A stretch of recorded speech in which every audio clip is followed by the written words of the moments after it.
Oke guys, jadi ini ada video dari Bang Surat Purwakal yang soal soal roomku ya. Dan ini cukup lucu ya tanggapannya dia. Coba mari kita nonton videonya dan aku akan kasih beberapa tanggapan. Oke. Assalamualaikum warahmatullahi wabarakatuh. Teman-teman, barusan saya masuk ke live-nya orang-orang ateis. Saya kira orang ateis itu menggunakan akal sehat ya. Sehingga saya kepingin bisa menambah ilmu pengetahuan yang meluas dan mendalam. Khususnya tentang sains yang memang saya suka. Orang ateis itu, oh, yang nggak dipakai emosinya yang gede. Oke, pertama untuk ini eh dia debatnya bukan dengan aku ya, tapi dengan kawan-kawan ateis yang lain. Jadi aku tadi cukup diam sebenarnya di dalam roomku dan dia ributnya dengan kawan-kawan ateis yang lain dan memang cukup tendensius dan emosional aku tadi mengamati.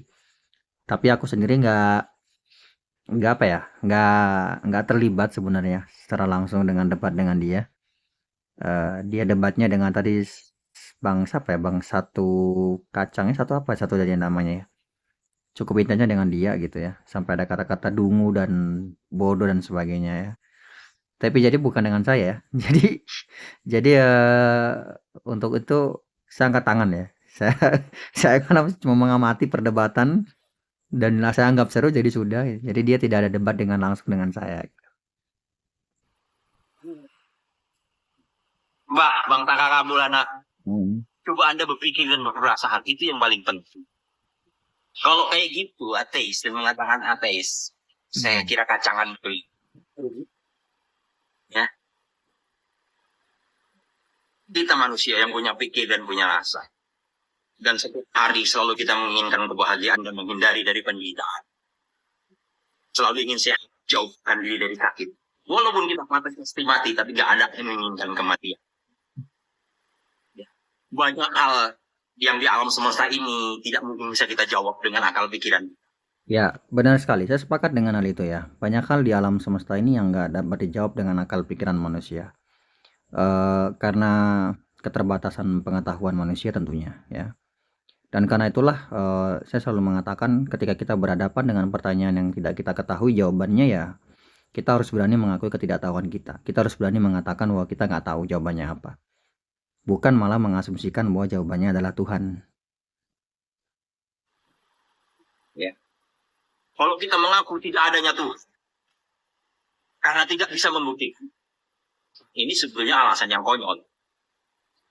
Kalau pembuktian dalam perspektif sains, saya pikir memang konyol ya. Saya sepakat dengan itu ya. Karena memang Tuhan bukan ranahnya sains. Sehingga kalau meminta Tuhan untuk dibuktikan secara sains ya jelas nggak mungkin gitu. Saya berkali-kali dalam room saya itu saya selalu mengatakan kepada teman-teman ateis saya bahwa eh, ranah Tuhan itu bukan ranah sains ya. Sehingga meminta bukti Tuhan ada secara sains itu jelas adalah permintaan yang konyol. Dan dalam hal ini saya sepakat. Nah, kita ada tengok movie, nggak bisa membuktikan yang punya, berarti mobil itu jadi dengan sendirinya.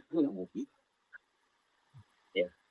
Tetapi fakta-fakta yang kita lihat bahwasanya segala sesuatu itu ada yang menciptakan, ada yang mengadakan. Oke, segala sesuatu ada yang menciptakan, ada yang mengadakan itu premisnya ya. Segala sesuatu ada yang menciptakan, ada yang mengadakan. Tuhan itu sesuatu apa enggak itu pertanyaannya. Kalau Tuhan adalah sesuatu, berarti dia juga ada yang mengadakan dong harusnya. Karena dia include dalam segala sesuatu yang ada, pasti ada yang mengadakan kan begitu. Segala sesuatu yang ada pasti ada yang menciptakan. Tuhan ada apa enggak?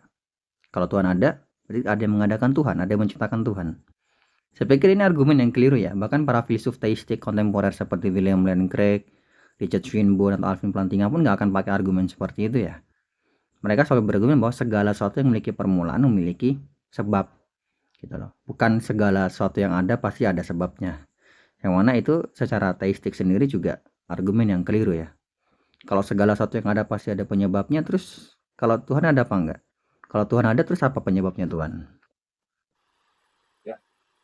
Kalau kita meyakini, walaupun kita nggak bisa membuktikan dengan ilmiah, ya, dengan secara apa namanya, ya maksudnya membuktikan dengan cahaya indera kita atau menghitung-hitung, terus kita mengatakan berarti yang maha penyayang tidak ada. Itu terlalu ini. Sepakat. Ya, karena memang bukan ranahnya Tuhan, bukan ranahnya sains untuk bicara soal Tuhan. Jadi ketika saya berbicara soal Tuhan pun, dan saya menegasikan keberadaan Tuhan pun, bukan karena alasan saintifik, bukan karena alasan ilmiah, bukan karena alasan sains ya. Saya menegasikan Tuhan bukan karena alasan yang sifatnya sains. Saya menegasikan Tuhan ya karena memang dengan argumen yang sifatnya filosofis.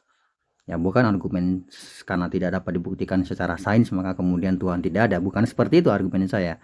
Tapi argumen saya adalah kan secara filosofis, bukan secara sains ya. Saya meniadakan Tuhan itu. Prematur gitu. Tapi yang jelas nggak mungkin ada sesuatu itu dengan dirinya. Ini teori yang nggak bisa. Dan saya juga sepakat, nggak mungkin ada satu ada dengan sendirinya. Saya juga nggak pernah mengatakan bahwa alam semesta itu ada dengan sendirinya. Saya tidak pernah mengatakan dalam setiap konten-konten saya dan juga komal-komal yang saya bikin bahwa alam semesta itu ada dengan sendirinya. Saya nggak pernah mengatakan hal seperti itu. Masuk akal. Jadi pasti yang ada mengadakan sesuatu itu adanya sesuatu pasti ada yang mengadakan. Again, argumennya sama. Kalau satu itu ada, pasti ada yang mengadakan. Tuhan ada apa tidak? Kalau Tuhan ada, maka pasti ada yang mengadakan Tuhan dong. Argumennya kan seperti itu. Premis satu, segala sesuatu yang ada pasti ada yang mengadakan. Premis kedua, Tuhan itu ada, maka konklusinya Tuhan itu ada yang mengadakan. Harus konsisten dengan argumen yang dibangun sendiri. Ini sama seperti premis satu, segala sesuatu yang hidup pasti mati. Premis kedua, Socrates itu hidup. Maka konklusinya Socrates pasti akan mati.